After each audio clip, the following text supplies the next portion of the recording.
Welcome back, Reading Rebels. I am Brianna, and this is my channel. If you are new, welcome. If you're not new, welcome back. I'm glad you came back.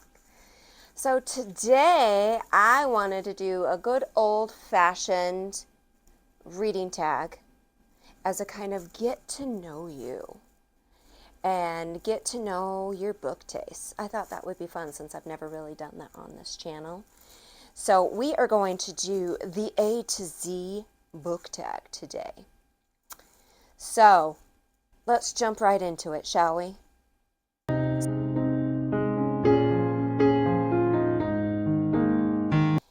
A. So let's start with right from the top, A, which is authors you've read the most books from. I had to go to my Storygraph and look at all time, and I predicted this, but it is Meg Cabot, because back in the day, I was devouring everything that woman wrote, and I've read 46 of her novels. And I'll put these graphics up here, but there are some, like Janet Ivanovich, I think, is number 2, but and that's because I was like whipping through the Stephanie Plum series. But yeah, Meg Cabot still is top reigning champ to this day. B, best sequel ever. Okay, this one I don't have an answer for, because I was like looking at all my books and I was looking at my lists, and there's not any that like scream like, oh my God, this was the best sequel ever. I mean, Lost and Lassoed, I guess. I absolutely adore that book, and it's the best in the series to me. Does that count? C, currently reading. So currently, I'm just about to start A Harvest of Hearts and In the Lives of Puppets by T.J. Klune. So I am reading 2 cozy fantasies at once, so let's not get that too complicated.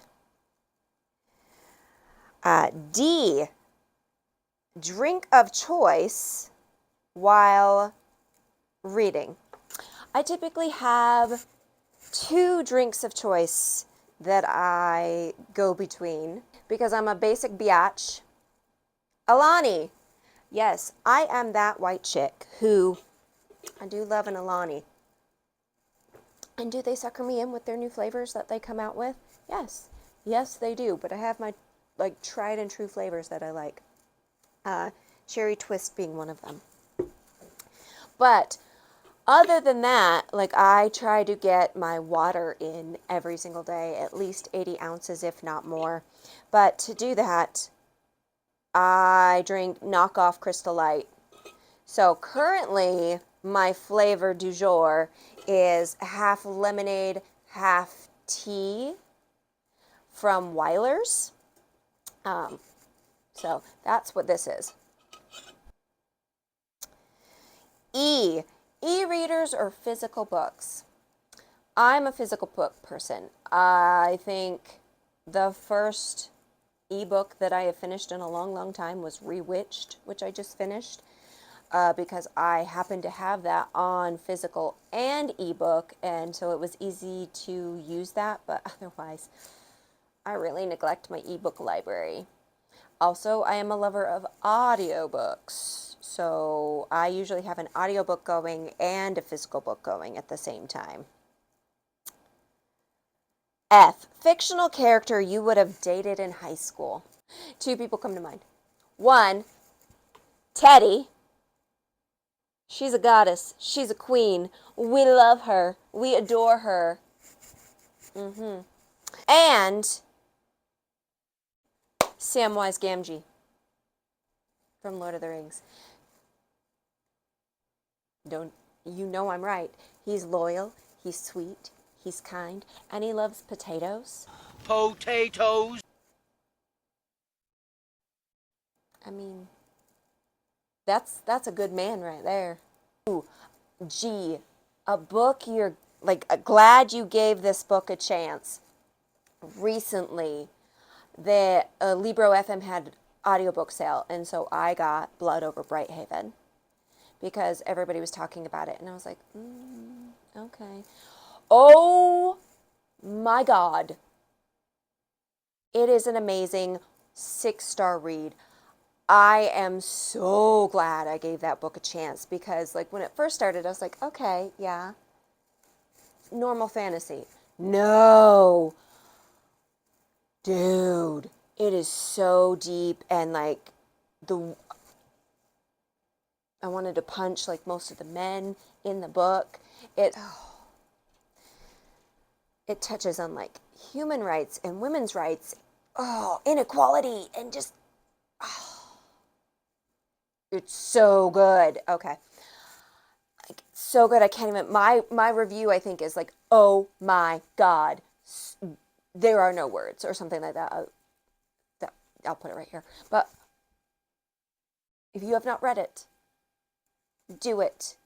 Hidden gem of a book. The Green Rider. If you like fantasy at all, this is one, it came out in 98, but I think Kristen Brittain is still releasing books. I recently reread it a couple months, like a month or so ago, and did it for a Books That Made Me. It's still so good. A fantastic fantasy novel, like, of course, that no one talks about because it came out so long ago, but they're still coming out, but no one talks about them. But so good. Important moment in your reading life. I spoke about this in my first Books That Made Me, but this book and how I got it originally is definitively what made me a reader for the rest of my life.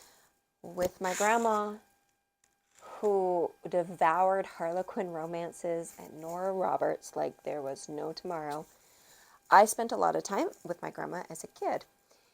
And we went to the used bookstore, and she had her list of her Harlequin romances because they're numbered, and she was going through and getting each number. And so she had turned in her books to get her credits, and so she was going back to look for more.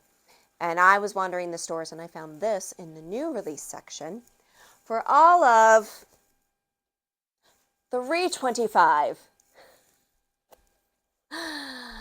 This came out in 92. So, was I 8? Yeah, I was 8. New releases, and I asked my grandma, hey, can I get this? And she said yes. And that started my hyperfixation with R.L. Stine. That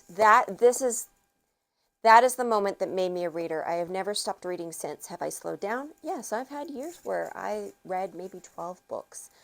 But I've always read, I've always kept reading. I've never stopped. And this is why. My grandma is why. And I can't thank her enough for that. My grandma was the best, though. I love my grandma. Ooh, just finished reading.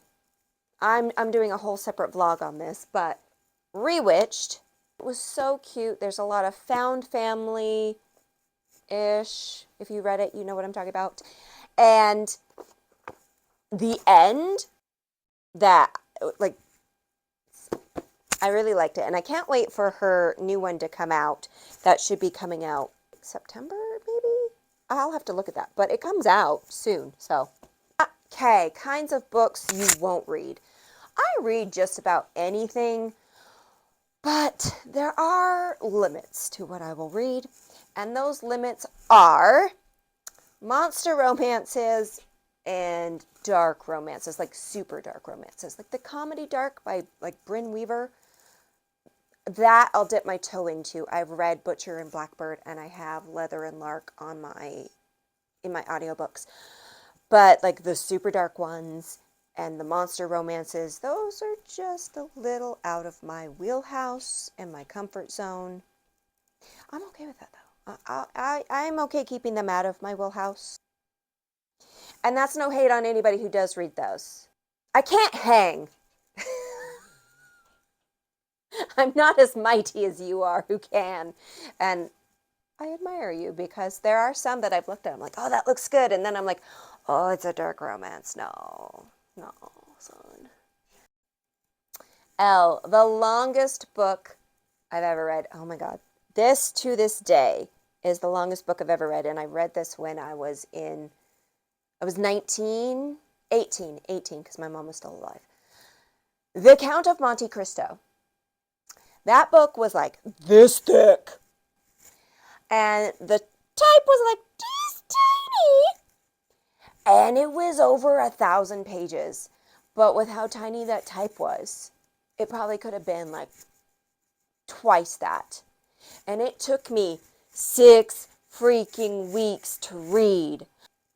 I was in my Alexander Dumas phase because like I read that. I read The Three Musketeers and like another one in the Three Musketeers series, I think. And that's all I read from him. But that book, because I liked the Count of Monte Cristo movie that came out in early 2000s so much, so I was like, I'm going to read this. And I stuck it out to extend it. And that's when I read one book at a time, too.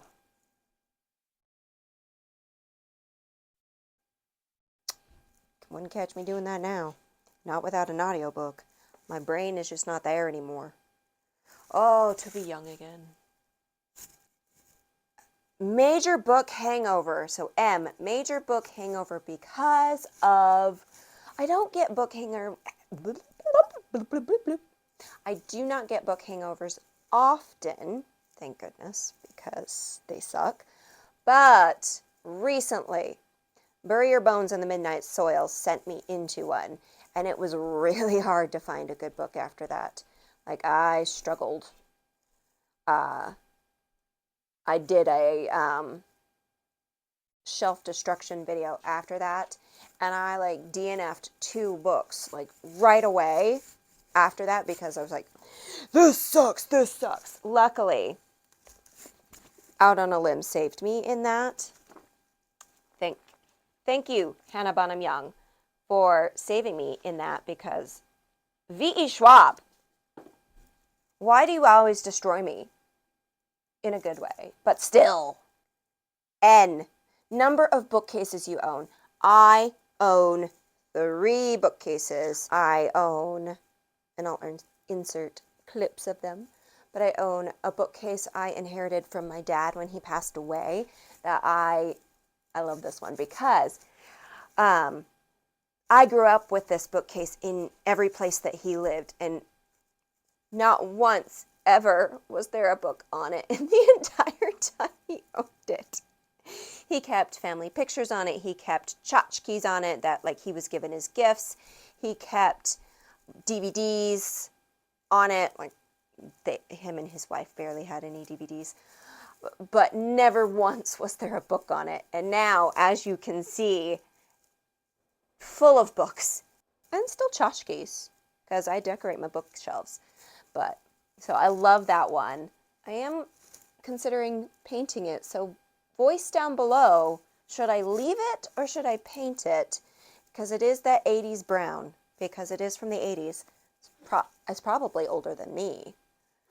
I was born in the 80s. It's just, yeah.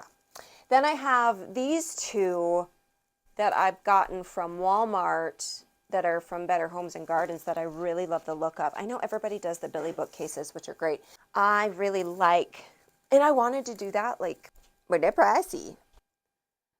One book you have read multiple times. So there's a few. I used to never reread books when I was younger.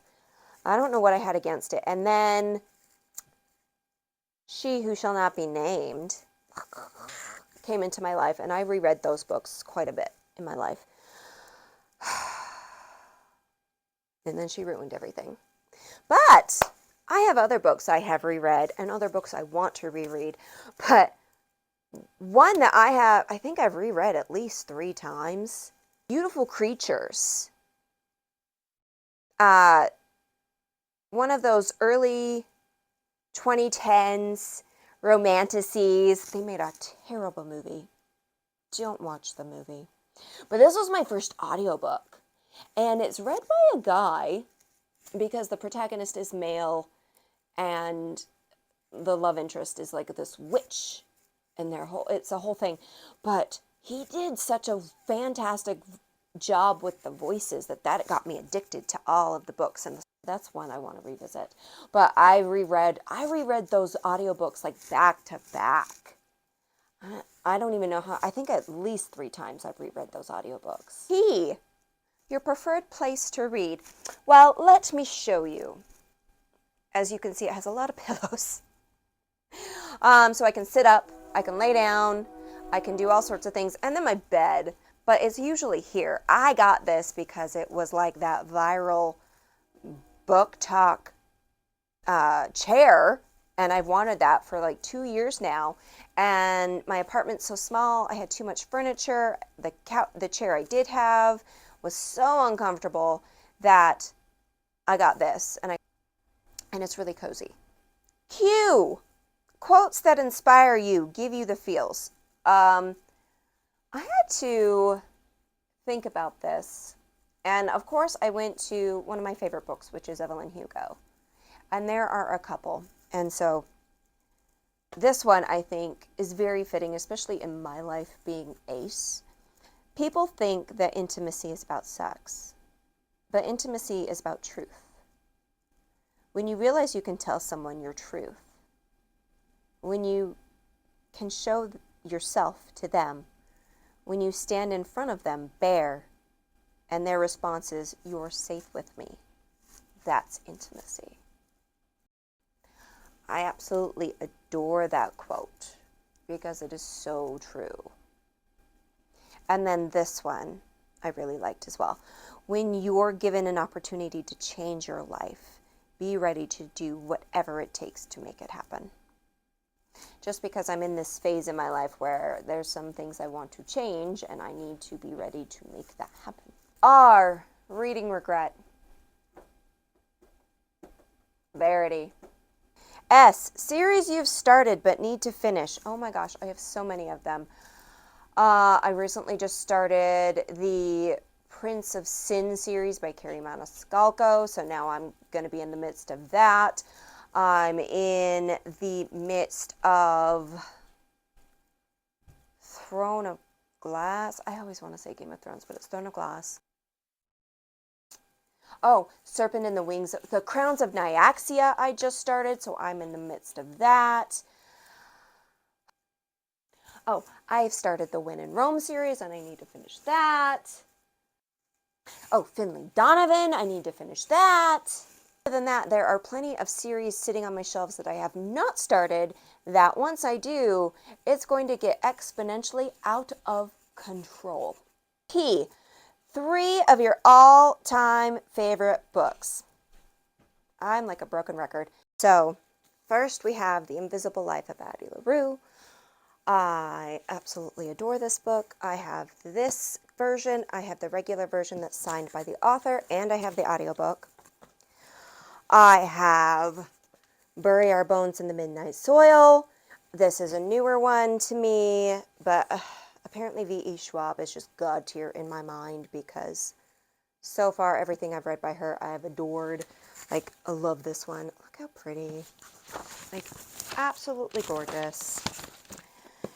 And, again, broken record, The 7 Husbands of Evelyn Hugo. Again, special edition.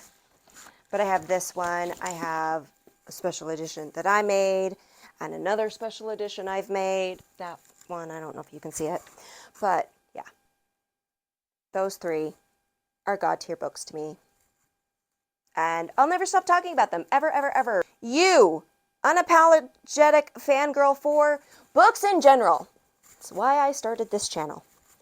Unapologetic fangirl for these. Unapologetic fangirl for Abby Jimenez. Unapologetic fangirl for Tara DeWitt. For Lila Sage. When I like something, thanks to my ADHD, I like something. Okay. Very excited for the release more than any others. Oh God. The beginning of October, the end of September cannot come fast enough because Lila Sage, again, has Soul Searching coming out. and this is going to be a duology, paranormal romance. I'm so excited. We've got a few more. Worst habit, scrolling my phone instead of reading. What am I doing? Why am I wasting my time on TikTok or, well, I like Bookstagram. Don't get me wrong. I love being on Bookstagram and talking with my friends on there. But otherwise, what am I doing? Read your book. X marks the spot. 27th book on your bookshelf. Ooh. Which bookshelf do we start with? I consider the big one my main one, so let's do that. All right. This is what I consider my main shelf, so let's do this. 1, 2, 3, 4, 5, 6, 7, 8, 9, 10, 11, 12, 13, 14, 15, 16, 17, 18, 19, 20, 21, 22, 23, 24, 25, 26, 27. Ooh, Foxglove by Adeline Grace. One of those series that I have not started, but have them all. We have 2 more letters, guys. 2 more! You're troopers. If you've stayed this long, you're a real one. All right, why? Your latest book purchase. Ooh. They're all right here. Cash, but the deluxe edition. Yeah, that's why I bought it. I showed this to Sarah. Like, I sent her a picture of it, and she bought it too. If I'm going down, you're going down with me. That's my policy. I am the bad influence. Last but not least. Ooh, last book that kept you up way too late. I'm old. I'm going to be 41 next month. I don't stay up late. But that was probably Bury Your Bones in the Midnight Soil because I could not stop reading this. Like, I could not put it down. Or, oh, I know what book it was. Now, while Bury Your Bones was amazing, and yes, I did power through, Serpent and the Wings of Night. This book I devoured. Bury Your Bones took me like a week to finish. This took me 3 days, I think. I could not put it down. I stayed up well past when I normally would to read it. Like, oh my God. Loved this book. And that is the A to Z book tag. You get to know a little bit more about my book taste, a little bit more about me. I had a lot of fun doing this. If you have made it this far and you are a real one, leave me a flower emoji down below. And if you like this video, like this video. Also, though, if you like this kind of content, subscribe, stick around. We're a small crew. I would love to have you. It would be awesome. And on that note, I am going to go read one of the books I'm in the middle of. Bye, guys.